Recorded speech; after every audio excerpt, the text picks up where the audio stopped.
সৌরজগতে এক বিরল ঘটনা ঘটতে চলেছে।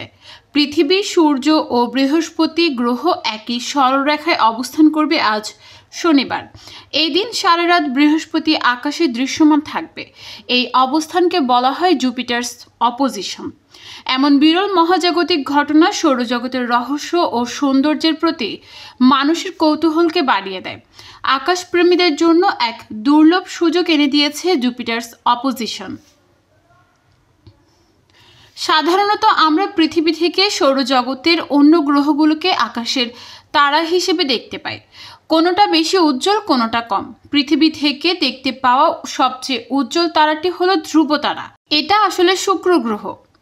আর চাঁদ এবং শুক্র গ্রহের পর আমরা তৃতীয় উজ্জ্বল যে তারাটি দেখতে পাই তা হলো বৃহস্পতি গ্রহ। আয়তনের দিক থেকে এটি সৌরজগতের বৃহত্তম গ্রহ। ফোর্বস ম্যাগাজিনের এক প্রতিবেদনে বলা হয়েছে, শনিবার পৃথিবী, সূর্য এবং বৃহস্পতি একই সরলরেখায় অবস্থান করবে। অর্থাৎ পৃথিবীর এক পাশে থাকবে সূর্য, আরেক পাশে থাকবে বৃহস্পতি গ্রহ। যেহেতু সূর্য এবং পৃথিবীর অপর দিকে থাকা তারাগুলো সবচেয়ে বেশি উজ্জ্বল দেখায়, তাই এই সময় বৃহস্পতি গ্রহকে আমরা দেখতে পাবো সবচেয়ে উজ্জ্বল তারা হিসেবে। প্রতিবেদনে এমন তথ্য তুলে ধরে আরও বলা হয়েছে, শনিবার বৃহস্পতিকে দেখার জন্য এই সময়ের আগে পরে 1 মাস ধরে এই বিস্ময়কর ঘটনা পর্যবেক্ষণের সুযোগ থাকবে। এমনকি একটি ছোট টেলিস্কোপ বা সাধারণ দূরবীন দিয়েও এই গ্রহের সৌন্দর্য উপভোগ করা যাবে। বিজ্ঞানীরা বলছেন, শুক্রবার পৃথিবী থেকে প্রায় 611 মিলিয়ন কিলোমিটার বা 380 মিলিয়ন মাইল দূরে অবস্থান থাকবে বৃহস্পতির। এই দূরত্বে বৃহস্পতিকে বেশ উজ্জ্বল দেখাবে। এটা টেলিস্কোপ ব্যবহারকারীদের জন্য এর মেঘবাহু এবং গ্যালিলিয়ান চাঁদগুলো পর্যবেক্ষণের সেরা সুযোগ।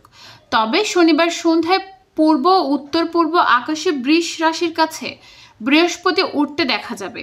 এটি সূর্যাস্তের পর ওঠা শুরু করবে এবং সূর্যোদয়ের আগে অস্ত যাবে।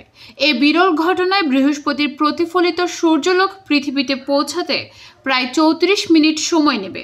পৃথিবীর দ্রুত গতির কক্ষপথের কারণে বৃহস্পতি এবং সূর্যের মধ্যে পৃথিবীর অবস্থান তৈরি হবে, যা বৃহস্পতিকে সম্পূর্ণ গোলাকার অবস্থায় দেখা যাবে। নিউজ ডেস্ক, দৈনিক পূর্বকোণ।